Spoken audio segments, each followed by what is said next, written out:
They didn't even hesitate, no pause, no softened tone, just my mother's voice, flat and cold over the phone. "We're not coming. It's not worth celebrating." Not worth celebrating. Not my wedding, not my happiness, not me. I didn't argue, I didn't beg. I swallowed the silence until she hung up, then set my phone down as if it had burned me. Inside, something shifted. I'd always been the one chasing their approval, not anymore. Growing up, I believed my parents loved me the way they loved my brother, unconditionally. But now I know better. Their love was a currency, given when it made them look good, withheld when it cost them something. They came to my brother's engagement party, my cousin's baby shower, even a neighbor's dog's birthday. But my wedding?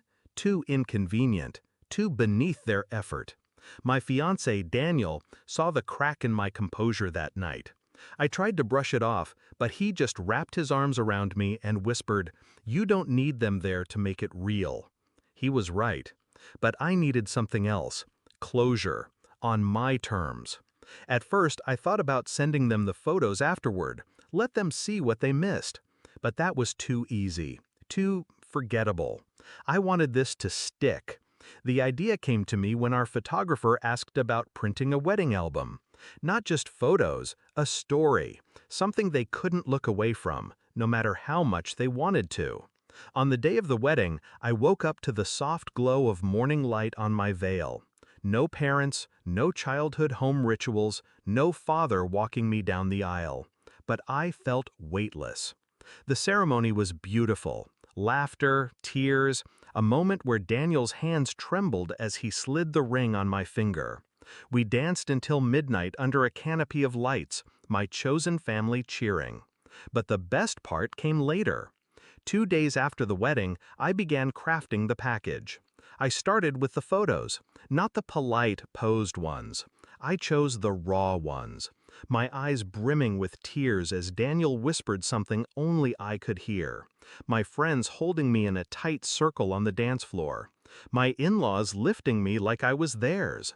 Every image screamed, "Look what you weren't part of." Then I added the letter, short, surgical. You told me my happiness wasn't worth celebrating. I wanted you to see what joy looks like without you in it. No anger, no pleading, just truth, sharpened to a blade.